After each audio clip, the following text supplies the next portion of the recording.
If you've been paying even the slightest bit of attention, you knew this day would come. And we are officially here. For proof, Furiosa is a perfect case study, the right movie at the wrong time. And Hollywood is a war boy. Witness me! Yes, they are, and we'll show you how.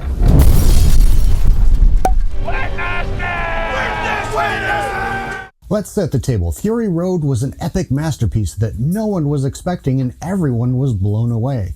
So the expectations for this movie were good. It had 2 popular leading stars, which was good. It was still written and directed by the creator, George Miller, which was also good. As opposed to being an IP bought and ruined by a certain studio. Yet despite being perfectly positioned for success, Furiosa just barely beats the Garfield movie and disastrous Memorial Day weekend, the worst in decades. With Monday's estimates, Furiosa ended up generating $32 million for the 4 days and Garfield shockingly close behind with a 31.1. Just a cat's whisker, pun intended. Mention cats again and I'll talk out a nasty turd in your slipper. And situations like this have cascading consequences. From The Hollywood Reporter, Furiosa box office puts brakes on George Miller's next Mad Max movie. Miller penned The Wasteland as part of the development process for Fury Road, but it may not get past the starting line. They shelved the next movie? At least at this point. So, why didn't people show up? There's several factors, including the expense and the fact that Hollywood's track record with quality lately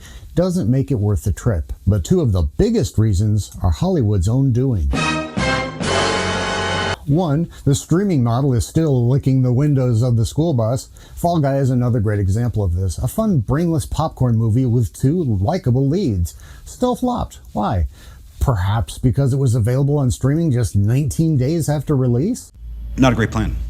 The studios are cutting themselves off at the knees, and the theaters that depend on them could go out of business as a result. I remember in college, every new movie was slotted into a different priority scale depending on how good it looked. The first option was obviously to see it in the theater. The second was to wait a few weeks until it went to the cheapo 2 features for a buck place that was in a lot of college towns at the time, or just wait several months until it came out on video, if you were going to see it at all. I bet it was called The Roxy. Yes, it was. I bet it even burned down. Yes, it did. That is so cliche. Right you are, Doge. The point is that everybody makes that kind of choice when a movie comes out, and when a trip to the theater is $100 for a family of 4, but it comes out almost immediately on streaming, most people are just going to wait a couple weeks. Someday soon, review channels like this are going to eventually have delayed videos when the theaters they use disappear and they're forced to wait for streaming. On a very related front, there are a bunch of concerts this summer that are canceling dates, moving to smaller venues, or shutting down the tour completely due to people not being able to afford to go to these shows. Insert favorite J-Lo joke of your choice here. Back to the movies. The second big reason, after expense, is the slimy residue of the girl boss effect. Both genders have made it very clear they're tired of it. The box office has indeed felt our wrath. And while Furiosa is not a girl boss movie, it certainly looks that way to the casual viewer. The irony is, Furiosa is exactly the kind of movie we need in this garbage girl boss environment. A well-written female character who actually has to grow and evolve and struggle in a way that the audience can relate to and connect with and cheer when she succeeds. I mean, I don't really believe in weaknesses in people. Okay. I think history will prove this one out as the positive reviews continue to roll in despite the soft box office. Speaking of reviews, the only real negative I have for this film is that if you were expecting more of Fury Road, this is not it.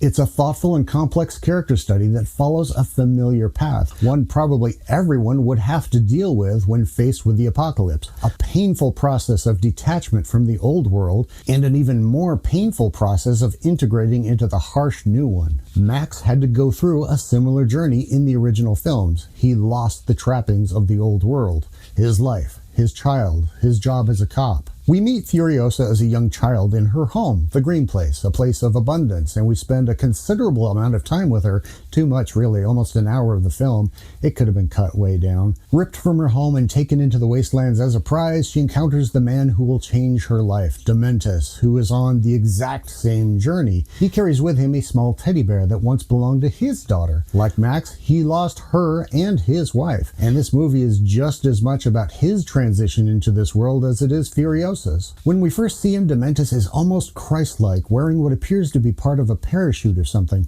The fact that it's starkly, perfectly, unnaturally white really stands out in a world where nothing can ever truly be clean. And sure enough, as the movie goes on, it becomes a record of his experiences, his hardships. It gets dirtier and dirtier, representing his descent into the darker world, his breaking from humanity. Probably because of the memory of his daughter, he spares Furiosa the horrible fate his men would have given her, gifts the bear to her, and keeps her in a cage for her own protection. Dementus has a rather rude awakening when he makes the mistake of trying to take down Immortan Joe. Okay, you see what he did? He French fried when he should have pizzaed. You French fry when you pizza, you're gonna have a bad time. The original Immortan Joe, who was actually in the first Mad Max as a different character, passed away. So they got Sparks from the Matrix Revolutions to fill in. He did a great job. Deliriously over his head, Dementus beats a hasty retreat and takes the unusual step of coming at the problem intelligently, strategically taking over Gastown instead, giving him leverage to engage in a tense alliance with Immortan Joe to exchange resources. He succeeds, but in the process he gives up Furiosa in the deal, letting go of the last vestiges of his humanity. Furiosa doesn't let go and grows up in Immortan Joe's citadel, rising up the ranks disguised as a boy to get stronger and to get into a position to get revenge on the man who murdered her mother, Dementus. Critics and audience agree that it's a great movie, and so do I, but Hollywood is being forced to look in the mirror. On one hand, you have the relentless IP mining. Specifically, I'm talking about prequels. A prequel film is valid if it has a specific point. George Lucas set the bar, but there was a point in meaning in telling Anakin's story. Sure, we knew he would become Darth Vader, but until those movies came out, we never knew the steps that made him choose the dark side. There was an important, complex story that already had huge audience buy-in. But that doesn't mean that any IP can get away with this. Looking at you, Star Trek. Here, we have a side character from a Mad Max film with no Mad Max. We already know how her story arc ends. She saves the wives, she discovers that the Green Place no longer exists, but from an audience anticipation perspective, there's no narrative weight to how her life began. No anticipation, no interest. It's a fun movie, but the predictability of how she became the person she does is something we could have already guessed on our own. It really doesn't add anything to the story. It's like filling out official canon paperwork at the IP office. Exactly. Routine paperwork. There was an opportunity to do something unexpected and really wow the audience, much like Fury Road did, but they didn't. While everyone who's seen Furiosa was generally happy with it, word of mouth buzz about something unexpectedly special could have carried the box office over the long term and taken it to profitability. This could have been a streaming show instead. I totally agree.